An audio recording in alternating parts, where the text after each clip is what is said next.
US-China tariffs 50% versus 10%. CCP completely surrenders. Some products soar to 478%. Guys, let's go and jump into this immediately. See what this takes us. This is a suggestion via channel member. From May 10th to 11th, 2025, China and the United States held their first high-level face-to-face talks in Geneva, Switzerland, since the start of the latest round of tariff battles. The Chinese delegation was led by Vice Premier He Lifeng, while the U.S. team was led by Treasury Secretary Scott Bessent and U.S. Trade Representative Jamieson Greer. The talks drew global attention due to the powerful lineup from both sides. On the morning of May 12th, both countries released a joint statement about the Geneva talks.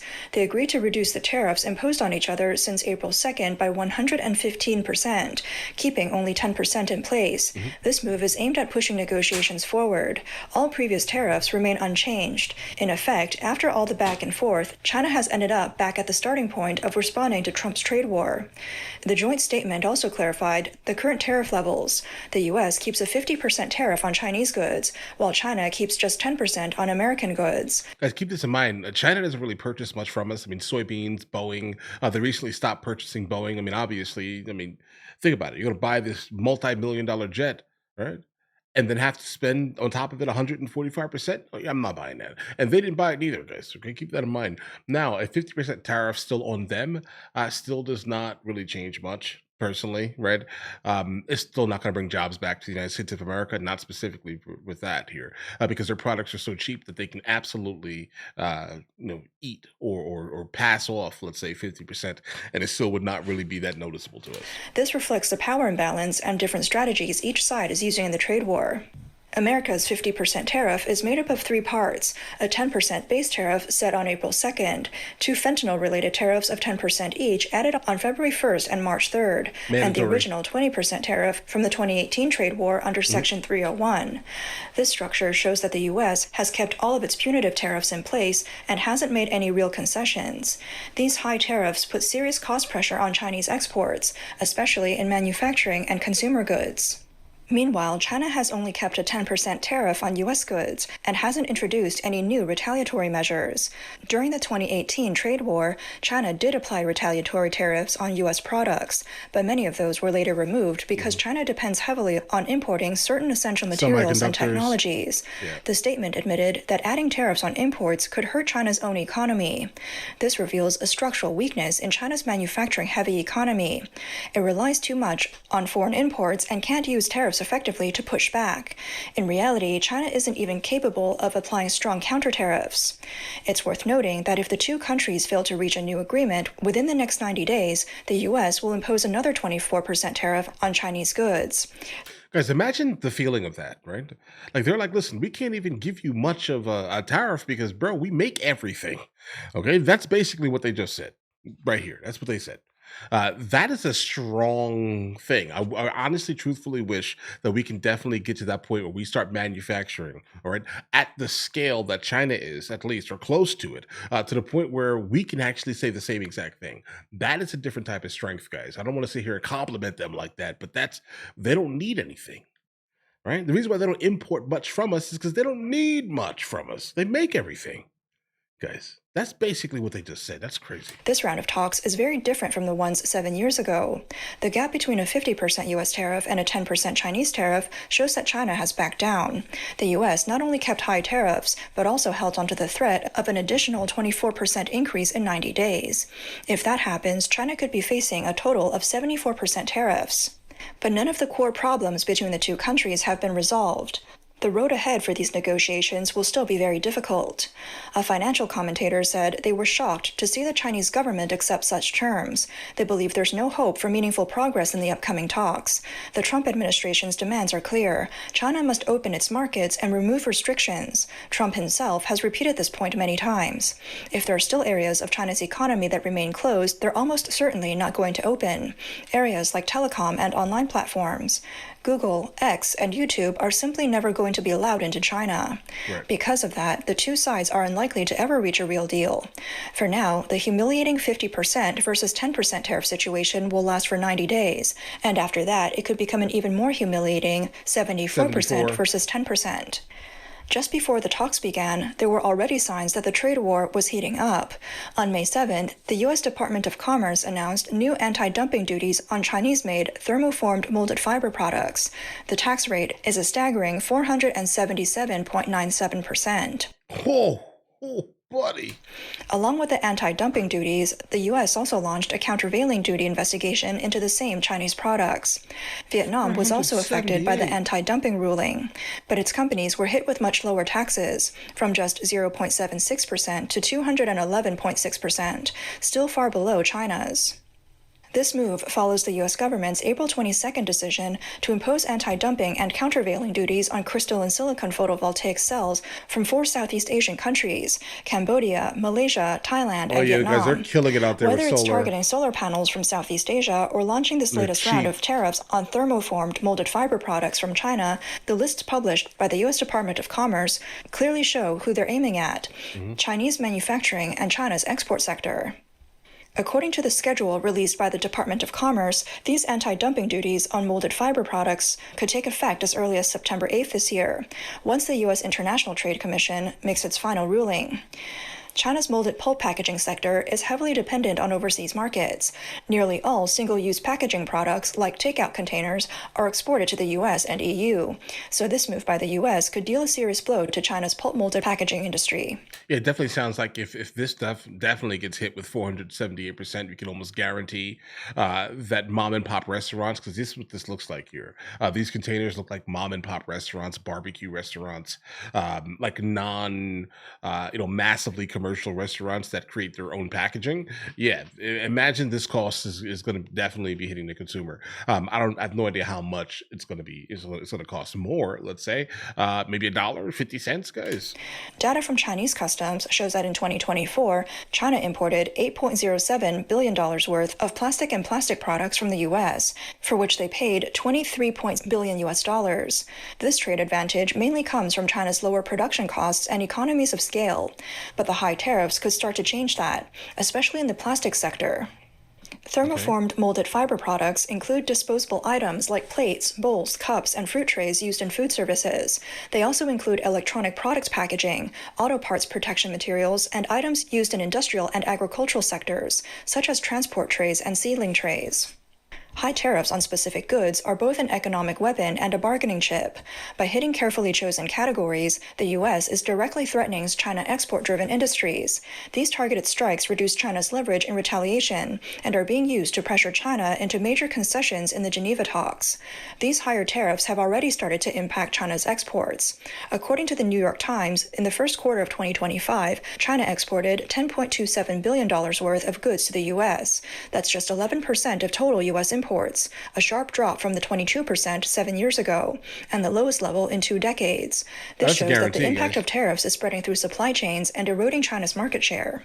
I mean, generally, these things they're not felt immediately. Okay, keep this in mind here. So I have no idea why those numbers dropped so drastically, let's say, but um, I would expect to feel things like specifically this tariff issue. I would expect to feel it in like the next 2-3 months, guys, not specifically immediate. It sounds like that graph specifically is responding, let's say, to something else other than the tariffs, guys. All right, I get it, but things don't happen immediate. Like, you don't say, "Hey, we're going to go ahead and tariff you," and then we feel the immediate effects. It's not how that works. It's a delayed reaction. In response, China has stepped up its messaging.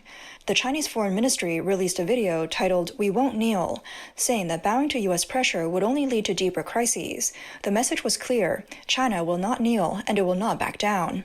Some political analysts say Xi Jinping's tough stance is meant to push the U.S. to compromise while also strengthening support at home. No, there's no It has now compromise been a here. month since the U.S. launched this round of the trade war under the banner of reciprocal tariffs. On Chinese social media, most content supports the government's hardline stance against the U.S., while ignoring the real struggles of exporters. Yeah, I would absolutely expect that to be a thing that happens, guys. I mean, be patriotic to your country. Listen, that country birthed you. love your country, right? I mean, as long as you get what I'm saying here, guys, right? Love your country, absolutely. So I would obviously expect that the overall opinion, specifically in China right now, is show strength to the world. Even business owners whose livelihoods have been That's fine. shattered will end their videos by saying, even though my business has taken a hit, I will still fully support the government's decision to fight back. Right. Some online influencers are taking advantage of the situation by spreading false claims like China is winning in foreign trade. This only increases misinformation and could lead others into risky or illegal actions like underreporting shipments. In response, some exporters have posted videos to expose the truth behind the scenes. 特朗普的关税战把今年的广交会推出了新的高度。 Trump's tariff war has pushed this year's Canton Fair to a new high. Nearly 170,000 overseas buyers registered, up about 20% from last year. Traders got excited again, but when I looked at the numbers more closely, I saw problems. 72% of the foreign buyers came from the Belt and Road countries, while only 10.5% were from Europe and the US. The expected deal value this year is around 25 to 26 billion US dollars, just slightly higher than last year's 24.05 billion. Yeah, guys, they are in fact dominating solar out there. Which itself was only 1% higher than the year before. The rise in visitor numbers isn't something to celebrate. There are more buyers, but the total value of deals hasn't increased, which means there are fewer high-value clients from the West and more low-value clients from developing countries. So even though the event looked popular, it doesn't mean the quality of orders improved. Online influencers who exaggerate China's trade success are partially to blame. There are 3 problems. First, because of US tariffs and EU investigations, China has no choice but to rely more on Belt and Road markets. But those markets mostly want low-value goods. They have to basically toe the party line. And can't make up for the loss of Western orders. Second, Western countries are shifting to nearshoring and offshoring. For example, Mexico has replaced China as America's top trading partner. Belt and Road countries may help absorb China's output, but their demand is focused on basic goods and building materials. Third, I'm warning so-called trade trainers to stop pretending to be experts, saying they're misleading desperate business owners. 因为这个关税战哈，很多自媒体博主说 Many wild vloggers say that a filter. lot of people in foreign trade are making crazy profits because of the US-China tariff war. I find it strange how this news spread. Let me tell you the truth. They have you disassemble the products into raw materials, then attach intellectual property rights to them. For example, for our table, I Go ahead. disassemble it into wood, then report the wood as raw materials priced at 10%, and the intellectual property rights at 90%. Can this really make money? Let me tell you, it's a huge trap. It sounds like a scam, guys. So that's nothing more than a scam. I mean, I think it's probably a little bit slightly easier than the origin laundering that they've been doing out there, guys, right? But that's a scam. First, the customs are not that stupid. If the declared value is too low, for example, if the product normally sells for $10 and you declare it as 1 penny, this is considered underreporting. If you get caught, the penalty could bankrupt you. You and your clients will both face the consequences. Many freight forwarders go bankrupt because of underreporting and tax evasion. Second, can you disassemble it into parts? Yes, but there is a problem. Who will reassemble it? Will the client find someone to do the assembly? If the labor cost is slightly lower, will they assemble it in China? There are also but people that's the who same say problem. that US orders are being shipped normally. Products that are being shipped normally are the ones urgently needed and already paid for. While with other products like consumer goods, they either try to stop making the goods or purchase them from other countries because no one wants to lose money. So don't try to Absolutely not. chase these hot trends. State Hey, media listen. and social platforms have been pushing a narrative that China is winning the trade war or that decoupling She's is a right. success. They use slogans like, we can entertain ourselves behind closed doors. These stories stir up nationalism but cover up the real Obviously, the point of that statement is that basically all they really purchase from us is like Hollywood movies and DVDs and things like that, guys. That's basically what I think they're kind of pointing out here. And no, China specifically, you cannot absolutely be insular. No, you can't. Because most of your money comes from, again, exporting. So you're going to have to deal with the world, bros. economic risks, which are becoming more visible. Trade experts are warning the public to watch out for fake online content. Tricks like shipping as parts or undervaluing goods may sound clever, but come with high legal risks and could result in large fines or even criminal charges. The US has now raised tariffs on Chinese imports to at least 145%. That's a shocking rate and has nearly paralyzed trade between the two countries. This is a huge blow to China's e-commerce and consumer goods exporters. In recent years, cross-border e-commerce made up 60 to 70% of China's air freight volume. But under the new tariff policy, which took effect on May 2nd, packages from China and Hong Kong are no longer tax-exempt. They now require full customs clearance and a 145% tariff. According to consulting firm Cirrus Global Advisors, this will likely reduce Chinese shipments to the U.S. by about 90%. Since e-commerce depends heavily on air delivery, the air freight industry is taking a direct hit. According that 90% seems a little bit excessive. To data quoted by financial news site Caixin, from May 1st to May 7th, full cargo flights between China and the U.S. dropped by about half.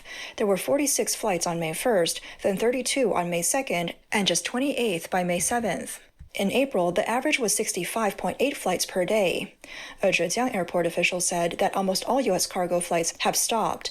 Air freight rates have dropped to about 20 yuan per kilogram. In May, only three full cargo flights left for the U.S. on maybe more than 90. The 1st, 2nd, and 8th. Another air freight operator said that most chartered U.S. cargo flights for May have been canceled, and there's very little capacity left. Caixin reports that China-U.S. cargo flight volumes were already shrinking before the latest tariff hikes. For the week ending April 27th, tonnage from China and Hong Kong, headed for the U.S., was down 15% year-on-year. Okay, guys, we're going to end this video here. That absolutely makes sense. So, guys, if you remember that chart that we were looking at earlier, when you could basically see that things were happening no matter what, guys, Americans on average are suffering through economic issues, guys. Right? A lot of people are not out here purchasing things, regardless of how cheap they are. They're not out here purchasing things on the internet, guys. Right? To purchase things from China. So again, it was happening anyway. This just exacerbated it. That's what happened, guys. This made it worse by far. Right? That's what it did. But again, I think it's still too early to actually, put show any proof, let's say, of what actually the tariff war has done. We need to wait like 2-3 more months, bro. I'd say June, July, August. If this would have went on for that long, then we would have experienced it. Okay, because again, we do have a gigantic stockpile of things already in the United States of America. Things don't need to come in every single day, guys. Right? I mean, we have a influx of things, okay, from China already. So guys, let me know in the comments what you guys think. I don't think that the title is, fully accurate here in terms of them completely surrendering. I think that they're trying to do what is best for their country, but unfortunately, what's best for their country is worse for ours. Right? So let's just see. We're looking at two bulls right now, guys. Right? I mean, let's just see where this goes here. But in the meantime, listen, you guys all have an absolutely amazing day. Enjoy your day thoroughly.